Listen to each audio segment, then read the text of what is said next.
ಕಾಂಗ್ರೆಸ್ನಲ್ಲಿ ಪ್ರತಿ ನಾಯಕರ ನಡೆಯೂ ಕೂಡ ಒಂದು ರೀತಿ ಕುತೂಹಲಕರವಾಗಿದೆ. ಯಾಕಂದ್ರೆ ನಿನ್ನೆಯಷ್ಟೇ ಮಲ್ಲಿಕಾರ್ಜುನ ಖರ್ಗೆ ಅವರು ಒಂದು ವಾರ್ನಿಂಗ್ ಅನ್ನು ಕೊಟ್ಟರು. ಎಲ್ಲರೂ ಕೂಡ ತಮ್ಮ ತಮ್ಮ ಕೆಲಸಗಳನ್ನ ಬಾಯಿ ಮುಚ್ಚಿಕೊಂಡು ಮಾಡಿದ್ರೆ ಒಳ್ಳೆಯದು ಅನ್ನುವಂಥ ಒಂದು ಮಾತುಗಳನ್ನು ತುಂಬಾ ಖಡಕ್ಕಾಗಿ ನಿನ್ನೆ ಹೇಳಿದರು.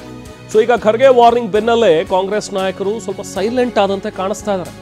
ಸುರ್ಜೇವಾಲಾ ಭೇಟಿಯಾಗಿದ್ದಾರೆ. ಒಂದು ಕಡೆ DCM DK ಶಿವಕುಮಾರ್ ಬೆಳಗಾವಿಯ ಖಾಸಗಿ ಹೋಟೆಲ್ನಲ್ಲಿ ಉಳ್ಕೊಂಡಿರುವಂತಹ ಸುರ್ಜೇವಾಲಾ ಅವ್ರ ಜೊತೆಗೆ ಭೇಟಿ ಮಾಡಿ ಮಾತುಕತೆಯನ್ನು ನಡೆಸಿದ್ದಾರೆ DK. ಭೇಟಿ ಬಳಿಕ ಬೆಳಗಾವಿ ಸುವರ್ಣಸೌಧಕ್ಕೆ ನಾಯಕರೆಲ್ಲರೂ ಕೂಡ ತೆರಳಿದ್ದಾರೆ. ಇನ್ಫ್ಯಾಕ್ಟ್ ಎಲ್ಲರೂ ಒಂದೇ ಕಾರಲ್ಲಿ ತೆರಳಿದ್ದಾರೆ. ಸುರ್ಜೇವಾಲಾ, DCM DK ಶಿವಕುಮಾರ್ ಇಬ್ರು ಕೂಡ ಸುವರ್ಣಸೌಧದಲ್ಲಿ ಗಾಂಧಿ ಪ್ರತಿಮೆ ಉದ್ಘಾಟನೆ ಕಾರ್ಯಕ್ರಮ ಇತ್ತು. ಆ ಕಾರ್ಯಕ್ರಮ ಇದೆ. ಸೊ ಆ ಕಾರ್ಯಕ್ರಮದ ಒಂದು ಪರಿಶೀಲನೆಗೋಸ್ಕರ ಕಾಮಗಾರಿ ಹೇಗೆ ಸಾಗ್ತಾ ಇದೆ ಅಂತೇಳಿ ಪರಿಶೀಲನೆ ಮಾಡೋದಕ್ಕೆ DCM DK ಶಿವಕುಮಾರ್ ಮತ್ತು ಸುರ್ಜೇವಾಲಾ ಇಬ್ರು ಕೂಡ ತೆರಳಿದ್ರು. ಸೊ ಹಾಗಾಗಿ ಈಗ ನಿನ್ನೆ ಬಹುಶಃ ಖರ್ಗೆ ಅವರ ಸ್ಟೇಟ್ಮೆಂಟ್ ಆದ ಬಳಿಕ ನಾವು ಗಮನಿಸ್ತಾ ಹೋದರೆ ಕಾಂಗ್ರೆಸ್ನಿಂದ ಬೇರೆ ನಾಯಕರು ಯಾರು ಕೂಡ ಇನ್ನೂ ಸ್ಟೇಟ್ಮೆಂಟ್ಗಳನ್ನು ಕೊಟ್ಟಿಲ್ಲ. ಒಂದು ಕಡೆ DK ಶಿವಕುಮಾರ್ ಅವರು ಮಾತಾಡಿದ್ದು ಬಿಟ್ಟರೆ, ಹೌದು ನನ್ನನ್ನು ಸೇರಿಸಿ ಖರ್ಗೆ ಅವರು ಹೇಳಿರೋದು, ಅವ್ರ ಮಾತಿಗೆ ನಾವು ವ್ಯಾಲ್ಯೂ ಮಾಡಬೇಕು, ನಾವು ಅವ್ರಿಗೆ ಬೆಲೆ ಕೊಡಬೇಕು, ಸುಮ್ಮನಿರ್ಬೇಕು, ನಾವು ನಮಗೂ ಕೂಡ ಬಾಯಿಗೆ ಬೀಗ ಹಾಕ್ಕೊಂಡಿರಿ ಅಂತಲೇ ಹೇಳಿರೋದು, ನನ್ನನ್ನು ಸೇರಿಸಿ ಅಂತಲೇ DK ಶಿವಕುಮಾರ್ ಅವರು ಹೇಳಿದ್ರು ಅದನ್ನು. ಸೊ ಅದಾದ ಬಳಿಕ ಕಾಂಗ್ರೆಸ್ ನಾಯಕರೆಲ್ಲರೂ ಕೂಡ ಸದ್ಯಕ್ಕೆ ಸೈಲೆಂಟ್ ಆದಂತೆ ಕಾಣಿಸ್ತಾ ಇದೆ. ಇನ್ಯಾರೂ ಕೂಡ ಇದುವರೆಗೂ ಸ್ಟೇಟ್ಮೆಂಟ್ಗಳನ್ನು ಕೊಟ್ಟಿಲ್ಲ. ಯಾಕಂದರೆ ಮಲ್ಲಿಕಾರ್ಜುನ ಖರ್ಗೆ ಅವರದ್ದೇ ಆದಂಥ ಒಂದು ವರ್ಚಸ್ಸನ್ನು ಹೊಂದಿರುವಂಥ ಒಬ್ಬ ಹಿರಿಯ ರಾಜಕಾರಣಿ, ಕರ್ನಾಟಕದಲ್ಲೂ ಅಷ್ಟೇ, ಜೊತೆಗೆ ACC ಅಧ್ಯಕ್ಷರು. ಸೊ ಈಗ ಅಧ್ಯಕ್ಷರೇ ಹೇಳಿರುವಾಗ ಮತ್ತೇನಾದರೂ ಮಾತಾಡಿದ್ರೆ ಅದು ಅಡ್ವರ್ಸ್ ಎಫೆಕ್ಟ್ ಆಗಬಹುದು. ಸೊ ಹಾಗಾಗಿನೇ ಎಲ್ಲರೂ ಕೂಡ ಈಗ ಸದ್ಯಕ್ಕೆ ಸೈಲೆಂಟ್ ಆಗಿರುವಂತೆ ಕಾಣಿಸ್ತಾ ಇದೆ.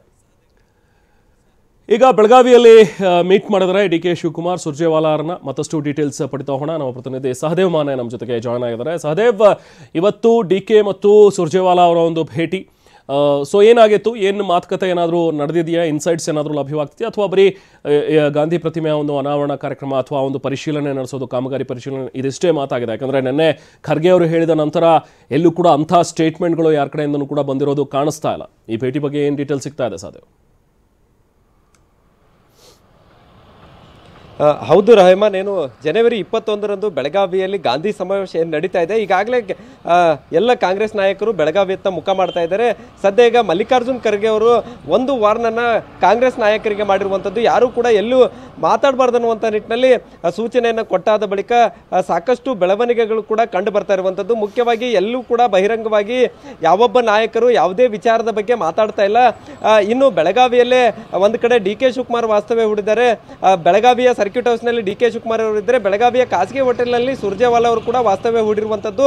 ಇವತ್ತು ಬೆಳಗ್ಗೆ ಏನು ಸುರ್ಜೇವಾಲಾ ಅವರನ್ನ DK ಶಿವಕುಮಾರ್ ಅವರು ಭೇಟಿಯಾಗಿರುವಂಥದ್ದು, ಖಾಸಗಿ ಹೋಟೆಲ್ನಲ್ಲಿ ಭೇಟಿಯಾಗಿ ಕೆಲವೊಂದಿಷ್ಟು ಕಾಲ ಮಾತುಕತೆ ಕೂಡ ನಡೆಸಿರುವಂಥದ್ದು. ಇದಾದ ಬಳಿಕ ಒಂದೇ ಕಾರ್ನಲ್ಲಿ ಇಬ್ರು ಕೂಡ ಬೆಳಗಾವಿಯ ಸುವರ್ಣಸೌಧಕ್ಕೆ ತೆರಳಿ ಅಲ್ಲಿ ಗಾಂಧಿ ಪ್ರತಿಮೆ ಏನು ಅನಾವರಣಗೊಳ್ಳುತ್ತೆ ಅದರ ಕಾಮಗಾರಿ ಕೂಡ ಈಗಾಗಲೇ ಪರಿಶೀಲನೆ ಮಾಡ್ತಾ ಇರುವಂಥದ್ದು. ಇಲ್ಲಿ ಮುಖ್ಯವಾಗಿ DK ಶಿವಕುಮಾರ್ ಅವರು ಕೂಡ ಯಾವೊಂದು ವಿಚಾರಗಳ ಬಗ್ಗೆ ಮಾಧ್ಯಮಗಳ ಮುಂದೆ ಬರ್ತಾ ಇಲ್ಲ.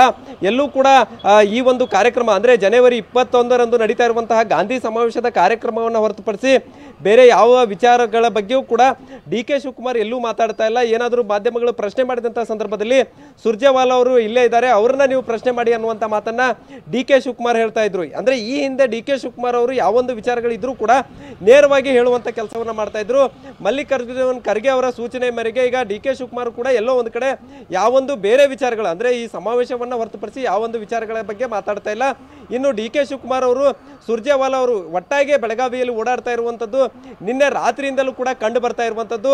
ಸೊ ಒಂದು ಕಡೆ ಪಕ್ಷ ಸಂಘಟನೆ ವಿಚಾರ ಸೇರಿದಂತೆ ಈಗ ಸದ್ಯದ ಬೆಳವಣಿಗೆಗಳು ಏನು ನಡೀತವೆ ಅವುಗಳ ಬಗ್ಗೆ ಕೂಡ ಸಾಕಷ್ಟು ಈ ಹಿಂದೆ ಕೂಡ ಚರ್ಚೆ ಆಗಿರುವಂಥದ್ದು. ಹೀಗಾಗಿ ಇವತ್ತಿನ ಮಟ್ಟಿಗೆ ನೋಡೋದಾದ್ರೆ ಪಕ್ಷದ ವಿಚಾರ, ಆಂತರಿಕ ವಿಚಾರಗಳ ಬೇಗುದಿ ಏನಿದೆ ಅದರ ಬಗ್ಗೆ ಎಲ್ಲೂ ಕೂಡ ಚರ್ಚೆಗಳು ಬರ್ತಾ ಇಲ್ಲ. ಬರೀ ಸಮಾವೇಶದ ಕುರಿತು ಚರ್ಚೆಯನ್ನು ಮಾಡ್ತಾ ಇದ್ದಾರೆ. ಯಾವ ರೀತಿಯಾಗಿ ಇಲ್ಲಿ ಸಮಾವೇಶವನ್ನು ಯಶಸ್ವಿಗೊಳಿಸಬೇಕು ಮತ್ತು 2 ಲಕ್ಷ ಜನರನ್ನ ಕರೆತರುವಂತಹ ನಿಟ್ಟಿನಲ್ಲಿ ಏನು ಪ್ಲಾನ್ ಮಾಡ್ತಾ ಇದ್ದಾರೆ, ಇದಕ್ಕೆ ಬೇಕಾದಂತಹ ಒಂದು ಸಿದ್ಧತೆಗಳನ್ನು ಮಾಡ್ಕೊಳ್ತಾ ಇರುವಂಥದ್ದು. ಇವತ್ತು ಸುವರ್ಣಸೌಧ ಬಳಿಕ ಹುಬ್ಬಳ್ಳಿಗೆ, ಧಾರವಾಡಕ್ಕೆ ತೆರಳಿ ಅಲ್ಲಿ ಕೂಡ ಸಭೆಗಳನ್ನು ಮಾಡಿಸಿ ಮತ್ತೆ ಬೆಳಗಾವಿಗೆ ಬಂದು ಇಬ್ರು ನಾಯಕರು ಇಲ್ಲೇ ವಾಸ್ತವ್ಯವನ್ನು ಹೂಡಲಿದ್ದಾರೆ. Rehman. Okay, thank you Sahadev.